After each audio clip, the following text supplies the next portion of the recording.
Esse mês, então, eu estou dando uma série de pregação que vai acabar na semana que vem, que fala sobre o manter a vela acesa, né? Então, a minha pregação são 4 pregações que falam sobre manter a vela acesa. Inclusive, deixei uma vela, né? Eu trouxe a minha vela aqui, acesa, e eu falei para vocês que ela vai ficar acesa durante um mês, né? As 4 semanas ela vai ficar acesa, e ela não vai se consumir, pessoal. Ela é elétrica, né? Ela é bonitinha, mas ela é elétrica, né? Mas a ideia, na verdade, deixando essa vela aqui, para a gente lembrar de manter a nossa chama acesa. Inclusive o louvor que a gente cantou hoje, o último louvor, para mim, é um louvor que eu oro essa música, eu clamo ao Senhor nessa música.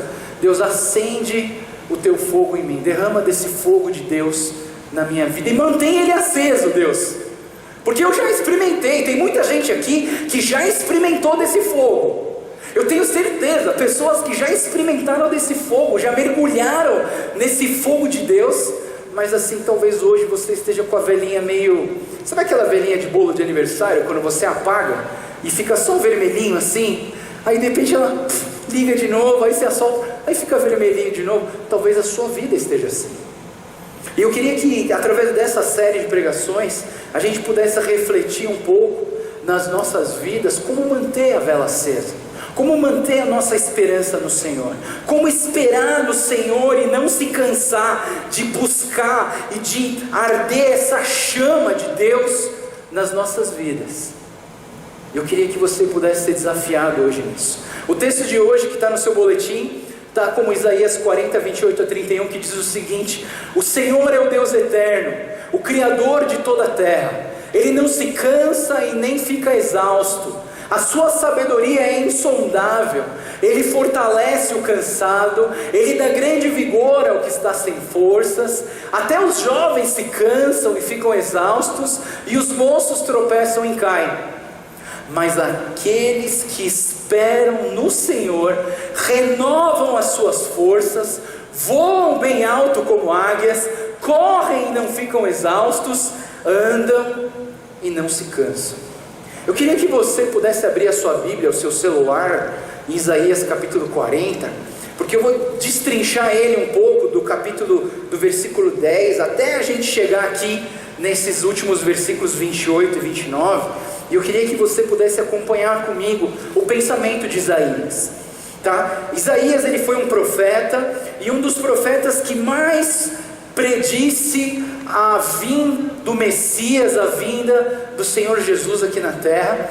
E eu queria que a gente pudesse olhar, quando você lê o capítulo de Isaías é um livro longo, né? Não é um livro muito, quando você pega na Bíblia, ele não é um livro que tem 6 capítulos, 10 capítulos, é um livro de bastante capítulos. E Isaías, ele começa falando, ele foi chamado por Deus, Deus falou para ele usar a boca dele, ele falou, mas o meu lábio é impuro. Aí Deus veio e colocou uma brasa na boca dele, purificou a vida dele, e ele então se tornou uma pessoa idônea, capaz de proclamar as verdades de Deus. E esse profeta então foi usado por Deus para declarar e para proclamar a vinda do Messias, do Jesus Cristo, que hoje é o nosso Salvador e Senhor das nossas vidas. No versículo 10, então, ele começa dizendo o seguinte: o soberano, o Senhor, vem com poder, o seu braço forte ele governa, e a sua recompensa com ele está, e o seu galardão o acompanha. Como pastor ele cuida do seu rebanho, e com o braço ajunta os cordeiros e os carrega no colo, e conduz com cuidado as ovelhas, as suas crias. Sabe, a partir do capítulo 40 de Isaías começa a falar sobre o Messias. Ele começa a declarar quem é esse Messias, quem é esse Jesus, o que ele ia fazer, como ele ia sofrer, quão grande é esse Deus. E esses 2 versículos que começam o capítulo, esse texto que eu separei para a gente pensar, ele fala: soberano Senhor, vem com poder. Já começa com um clamor: soberano Senhor, vem com poder sobre as nossas vidas. E depois ele fala assim: como um pastor ele cuida do seu rebanho. Eu acho interessante essa ideia, principalmente essa semana, Uma pessoa de uma outra INC que a gente está começando agora, já estamos na segunda reunião, uma pessoa lá da INC falou assim: pastor, eu sou uma ovelha e quero ser pastoreada. Eu achei tão interessante. Eu sou uma ovelha que quer ser pastoreada. Eu fiquei tão assim, comovido, sabe? Muito comovido. Falei, puxa, eu falei para essa pessoa: e eu quero te pastorear. Eu sou totalmente imperfeito, eu sou muito falho, mas assim, no que eu puder fazer, eu quero ajudar, mas que vocês todos entendam, que a igreja entenda. Por melhor que sejam os pastores dessa igreja, a gente nunca vai conseguir cuidar 100% da sua vida. Mas existe um pastor. O Senhor é o meu pastor e nada me faltará. Ele consegue. Ele consegue cuidar da sua vida. Ele consegue manter a sua chama acesa. Então, continuando nos versículos 12 em diante, você vai ver o seguinte: ele fala assim: quem mediu as águas na concha da mão? Ou com um palmo definiu os limites do céu? Quem jamais calculou o peso da terra, ou pesou os montes na balança e as colinas nos seus pratos? Queridos, a gente tem que entender a grandeza de Deus na criação. Sabe, hoje é feriado, muitos não vieram aqui porque estão passeando com a família, e eu acho isso super legal, né? Se você um dia fala assim: puxa, eu queria tanto passear com a minha família, mas eu tenho que ir lá na igreja, né? Sabe, pessoal, e se você faltar, sabe o que eu vou fazer domingo que vem? Eu vou falar assim: mostra uma foto de onde você estava, que eu gostaria de estar lá também, sabe? Aproveita a sua família. Às vezes faltar no domingo não é pecado não, ninguém vai te matar, ninguém vai riscar o teu nome do céu. Deus vai continuar te abençoando. Mas quando a gente tem esses momentos de férias, que a gente vai passear, às vezes eu vejo o Facebook de vocês e vocês postam assim umas fotos assim, tão bonitas, a natureza, o mar, as montanhas. Eu pessoalmente gosto dos rios, porque eu gosto de pescar, né? Então assim, sempre quando eu vejo o rio, eu falo: Deus é grande, Deus é maravilhoso. Mas assim, o pessoal que anda de bicicleta, que corre, a gente corre admirando, e a grandeza de Deus. Olha, Deus, Ele mediu as águas com a concha da sua mão. Ele é tão grande. Aí ele continua dizendo assim: quem definiu os limites para o Espírito do Senhor, ou instruiu como seu conselheiro? Quem o Senhor consultou que pudesse esclarecê-lo e que ensinasse a julgar com justiça? Quem lhe ensinou o conhecimento e lhe aponta o caminho da sabedoria? A grandeza de Deus também no seu conhecimento. Talvez você pense assim: puxa, que escola que Deus fez? Que doutorado, que pós-doc que Deus fez? Quem ensinou Deus em toda aquela sabedoria, em todo o seu conhecimento? Não, pessoal, Ele é o próprio conhecimento. E a razão do nosso viver, a razão da vida do cristão é conhecer esse Deus. E se um dia alguém falar assim: eu conheço esse Deus, eu queria falar para você que essa pessoa está muito equivocada. Sabe por quê? Porque dificilmente a gente vai conseguir conhecer tudo de Deus. Eu ainda acredito que mesmo que a gente for no céu, depois de 5 bilhões de anos ali, na eternidade com Deus, a gente ainda vai estar conhecendo a Deus, porque o conhecimento de Deus é infinito, faz parte do seu atributo, faz parte da sua pessoa, ser infinito, e conhecer a Deus, a gente vai estar sempre conhecendo. Nós precisamos continuar buscando desse conhecimento de Deus. Então, a gente tem que entender, primeiro, que a grandeza de Deus na criação, a grandeza de Deus na sua onisciência, no seu conhecimento. Continuando o texto bíblico, diz assim: na verdade, as nações são como gota que sobra do balde. Para ele são como pó que resta na balança. Para ele as ilhas não passam de um grão de areia. Nem as florestas do Líbano seriam suficientes para o fogo do altar, nem os animais de lá bastariam para o holocausto. Diante dele, todas as nações são como nada. Para ele são sem valor e menos que nada. O nosso Deus, a grandeza dele está em todas as nações. Nós somos uma igreja de nações. Eu gosto muito de uma igreja coreana chamada Onurikyoe, que fala que é a igreja das nações. Eu acho interessante, porque eu aqui de cima eu olho para vocês e eu vejo coreanos, e eu vejo chineses, e eu vejo peruanos, e eu vejo de tudo aqui. Sabe, e eu acredito, uma visão que a nossa igreja tem, por mais que a nossa igreja seja uma igreja fundada por coreanos, sabe, que as pessoas ao redor aqui de São Paulo olham a igreja coreana e mostram. Eu vejo que a nossa igreja é uma igreja das nações. E eu acredito que o céu vai ser assim. O céu não vai ter só coreano, o céu não vai ter só japonês, o céu não vai ter só boliviano.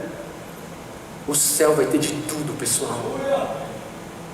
E eu acredito que se a gente começar isso aqui na terra, a gente já está experimentando um pouco da graça que vai ser, da experiência eterna que a gente vai ter na glória de Deus. E esse Deus, Ele é o Deus que Ele é maior do que as nações.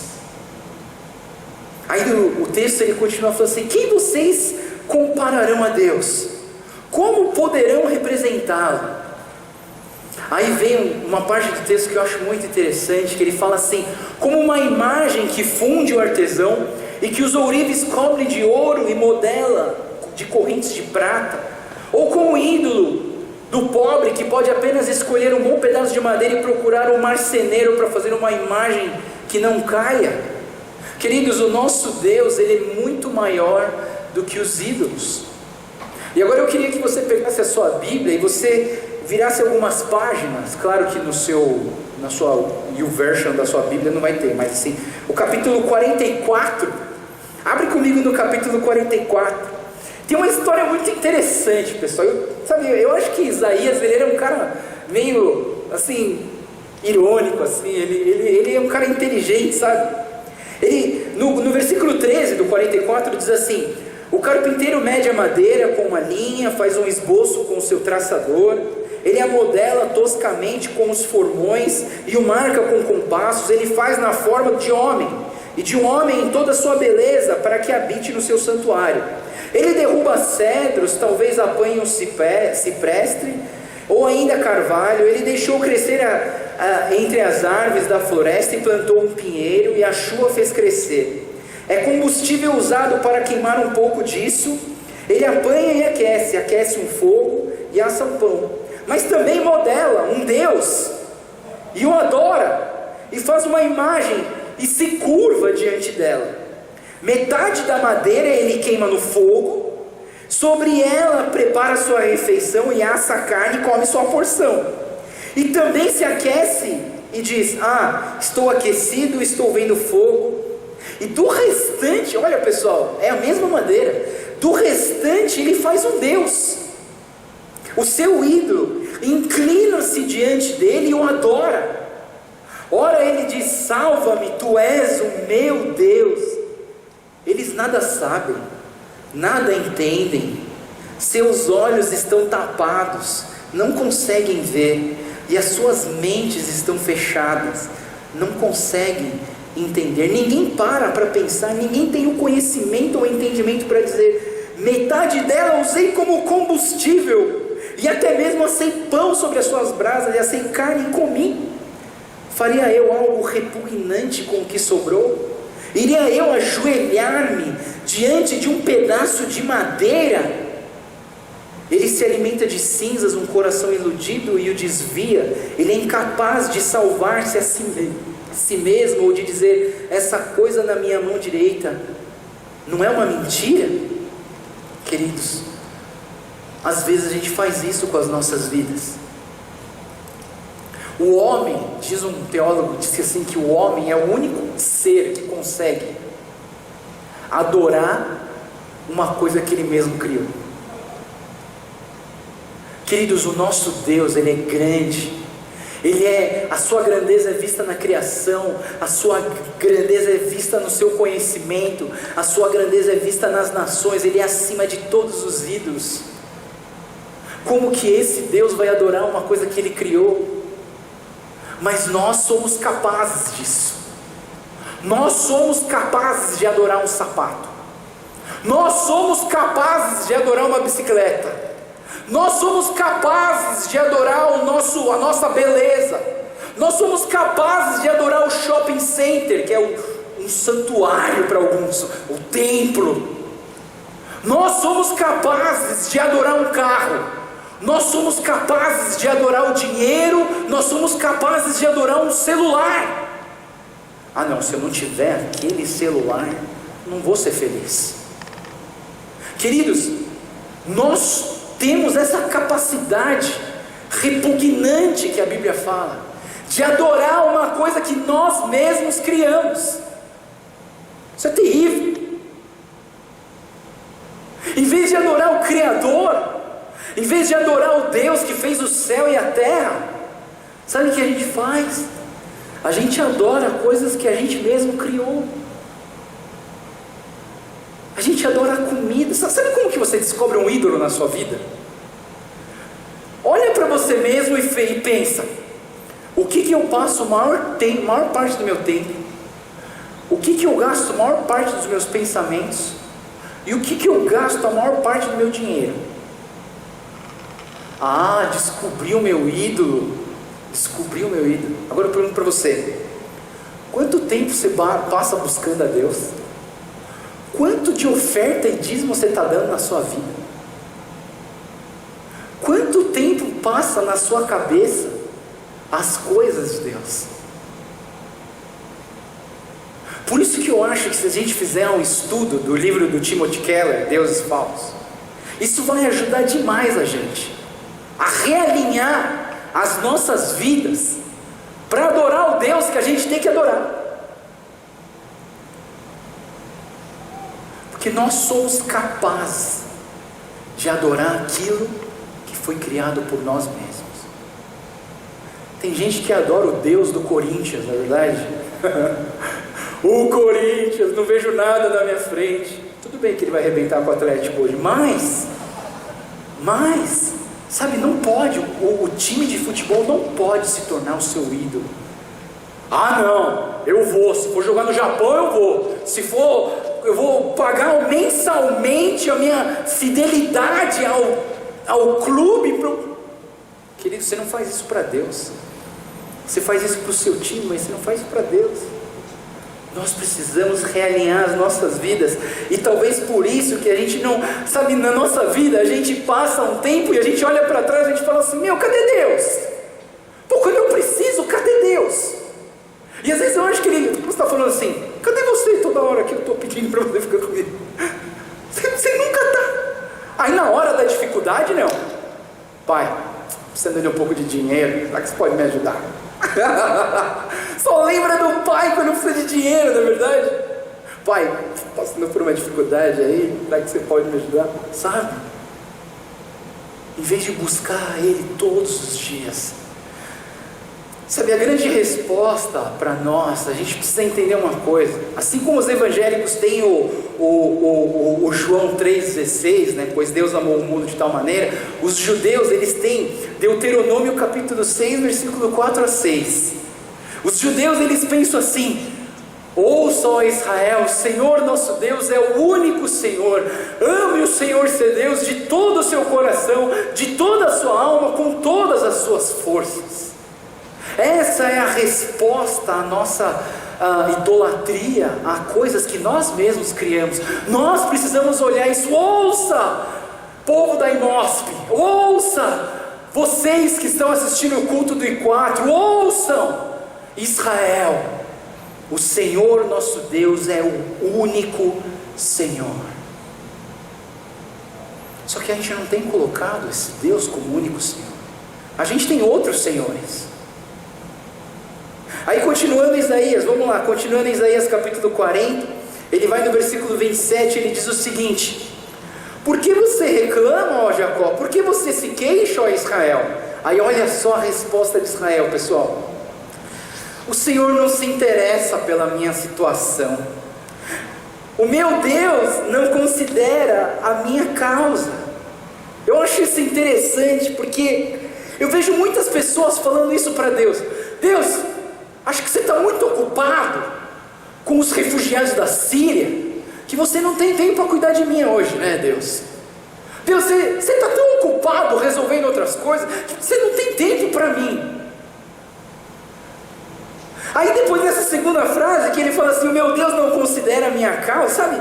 A gente está fazendo duas exclamações para Deus. A gente está falando assim, Deus, você não se importa comigo. E a gente está falando para ele assim, Deus, você é injusto. Cara, eu vim na igreja dos 56 domingos, acho que uns 30 eu vim, Deus. Uns 30 eu vim. Por que eu estou passando por isso? Por que eu estou passando por essas dificuldades? E eu acho interessante porque nesse texto do capítulo 40 ele começa falando da grandeza de Deus, como Deus é grande na sua criação, como Deus é grande no seu conhecimento, como Ele é grande nas nações, como Ele é muito maior do que os ídolos. Mas aí Deus pergunta para Jacó, para Israel, e Israel fala, mas você não se importa comigo, Deus? Eu estou passando aqui dificuldade e você não quer me ajudar. Queridos, eu queria dizer para vocês, problema vem para todo mundo, tá? Não é porque você é crente ou você não é crente que não vem problema. Não é porque eu dei dízimo ou não dei dízimo que a dificuldade não vai vir. Dificuldade vem para todo mundo, pessoal. Tempestade vem para todo mundo, chuva vem para todo mundo. A diferença é como que você vai se manter. Como que você vai se manter durante a... E aí o capítulo 40 continua dizendo o seguinte: Ele fortalece o cansado e dá grande vigor ao que está sem força. Eu queria, sabe, orar com você hoje, você que se sente cansado, você que está cansado de apanhar nessa vida, você que está cansado de problemas financeiros, problemas relacionais, problemas internos comigo mesmo, problema no seu casamento, problema de não ter casado ainda. Sabe, eu queria que você hoje, eu quero orar por você hoje. Sabe o que eu quero? Eu quero que você mantenha a sua vela acesa. Você mantenha a sua esperança no Senhor. Você entenda o final desse capítulo 40. O final desse capítulo 40, como a gente começou o nosso culto, diz assim: mas aqueles que esperam no Senhor renovam as suas forças, voam bem alto como águias, correm e não ficam exaustos, andam e não se cansam. Quem são esses? São aqueles que esperam no Senhor. São aqueles que buscam o Senhor todos os dias. Eu não estou falando que a dificuldade não vai vir, eu não estou falando que a vida não vai ser difícil, mas eu estou falando que as pessoas que esperam no Senhor renovam as suas forças. E o desejo do meu coração e a oração na minha vida hoje para vocês é que você saia desse culto renovado, restaurada. Eu disse no primeiro culto do Mantendo a Vela Acesa, na pregação de Jó, Deus talvez Ele não explique o que está acontecendo. Deus talvez Ele não explique para vocês o porquê que você está passando por tudo isso. Deus não explica, mas Deus restaura. Deus restaura. E Ele quer restaurar a sua vida, Ele quer restaurar o seu ânimo, Ele quer restaurar a sua esperança, Ele quer restaurar o seu futuro, Ele quer restaurar as suas visões, os seus sonhos. Espera no Senhor, espera no Senhor. Sabe uma coisa que esse texto, que eu acho muito esquisito, ele fala assim: esperem no Senhor e Ele renovará suas forças. Daí ele faz a seguinte comparação e analogia. Ele faz assim: voem bem alto como águias, né? Ele diz assim: voem bem alto como águias, correm e não ficam exaustos, andam e não se cansam. Então assim, quando você olha para a formação gramatical desse versículo, ele primeiro fala voa, depois ele fala corre, e depois ele fala anda. É uma coisa decrescente, né? Não deveria ser do contrário. Você deveria começar andando, aí você começa a correr, aí você voa. Mas não. O texto, ele fala que primeiro você voa, depois você corre. E sabe, tem uma lógica em tudo isso.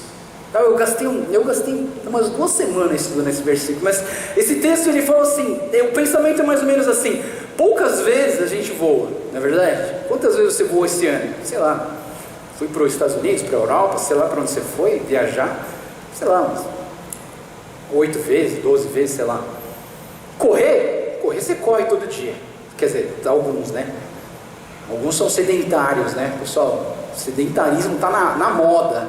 Vamos parar com isso, vamos fazer ginástica, estou fazendo crossfit, estou emagrecendo, ficando forte, né? Vamos fazer ginástica. De vez em quando a gente corre, mas pessoal, sempre a gente anda. Você sempre anda, vocês sempre andam. Então quando a gente anda, na verdade, a pergunta que eu faço para nós em relação a esse andar: o que tem drenado a sua energia? O que mais drena as nossas energias é esse andar. Todo dia eu tenho que levar meus filhos para a escola, todo dia eu trabalho, todo dia eu tenho que ir lá para o Bom Retiro, todo dia eu tenho que ir lá consertar as coisas que as pessoas quebram, todo dia eu tenho que aconselhar as pessoas, todo dia eu tenho que fazer isso, todo dia eu tenho que fazer aquilo. E às vezes é na hora de andar que a gente gasta a nossa energia, tentando resolver as pequenas coisas da nossa vida. E muitos se cansam. Mas a palavra de Deus fala: aqueles que esperam no Senhor renovam as suas forças, voam bem alto como águias, correm e não ficam exaustos, andam e não se cansam. Queridos, eu quero orar pela vida de vocês, para que a sua chama continue acesa, para que você voe como águias, para que você corra e não fique exausto, para que você ande todos os dias e não se canse. Eu peço a Deus que Ele renove. Muitos aqui estão precisando de um renovo do Senhor. Eu estou precisando de um renovo do Senhor também. Já, mas você não faz nada, né? Sabe, eu preciso de um renovo do Senhor também, né? Essa semana eu vi uma frase engraçada que o Lula está falando assim: estão metendo a lei em mim, né? Só estou tomando paulada, né? Muitos de nós, eu falei, merece, né? Merece. Mas sabe, até o Lula, eu orei por ele essa semana, sabe? Talvez você pense: pô, Joel, o cara tem que tomar. Eu orei por ele, sabe? Porque quando ele era presidente, eu orei por ele também. E essa semana ele está tomando paulada, sei lá, talvez merecidamente, mas eu orei pela vida dele. Porque o que ele está passando talvez não seja muito diferente do que você passa. Só que você olha para você mesmo e fala assim: não, mas eu sou justo. Não, mas eu vou na igreja. Eu não roubei bilhões de reais da Petrobras, sei lá do que, do instituto, e dei para meus filhos. Talvez você fale assim: eu não sou que nem ele. Sabia que você também é? Você é tão pecador e miserável quanto o nosso ex-presidente Lula, e como qualquer pessoa desse mundo. E todos nós precisamos de um renovo do Senhor. Mas aqueles que esperam no Senhor renovam as suas forças, voam bem alto como águias, correm e não ficam exaustos, andam e não se cansam. Que você aprenda a esperar no Senhor, confiar no Senhor, que Ele vai te renovar, Ele vai te restaurar. Vamos orar. Senhor Deus, nós te agradecemos mais uma vez, Pai. Agradecemos por poder estar aqui nesse culto e poder adorar o Teu nome, e de poder estar buscando do Senhor. Pai, nós somos pessoas, e dentro da nossa humanidade, nós somos capazes de adorar aquilo que nós mesmos criamos. E Deus, eu oro, Pai, para que o Senhor possa estar restaurando em nós, Senhor, renovando a nossa força. Renova, Senhor, as nossas forças, Senhor. Muitos aqui estão cansados, Deus, cansados de apanhar da vida, cansados de não conseguir alcançar aquilo que nós propomos para esse ano, para as nossas vidas. Deus, eu oro, Pai, para que o Senhor venha renovar essas pessoas que se sentem cansadas hoje, essas pessoas que se sentem maltratadas pela vida, e que talvez essas pessoas estão olhando para o Senhor e estão falando: mas Deus, você não se interessa comigo, você não se interessa pelo meu problema, você é injusto, Deus. Mas o Senhor não é, porque a gente olha para a Tua palavra e vê que o Senhor é grande, grande na sua criação, grande no seu conhecimento, grande nas nações e muito maior do que qualquer ídolo e deuses falsos desse mundo. Deus, eu oro, Senhor, acende um fogo em nós, mantenha esse fogo aceso nas nossas vidas, Senhor. Nós queremos viver esse fogo do Senhor em nossas vidas, essa chama de esperança, essa chama do Espírito Santo em nós, Pai. Mantenha a nossa chama acesa, Deus. Oh Deus, acende o Teu fogo naqueles que estão com aquela fagulhazinha quase apagando. Acende, Deus, uma labareda de fogo, Pai, da Tua presença, do Teu Espírito Santo na vida dessas pessoas, Pai. Toma, Senhor, a nossa igreja nas Tuas mãos, Senhor. Toma a nação brasileira que passa por dificuldades, a quantidade de desempregos que nós temos visto durante a semana. Toma, Senhor, a nossa nação nas Tuas mãos, Senhor. Faz a Tua justiça. Restaura, Senhor, o caído. Renova as forças, Senhor, daqueles que esperam em Ti. Deus, que nós possamos esperar em Ti. Esperar em Ti, Senhor. Esperar que a nossa esperança esteja totalmente arraigada no Senhor, Pai. Te pedimos e Te clamamos tudo isso em nome do Senhor Jesus. Em nome do Senhor Jesus.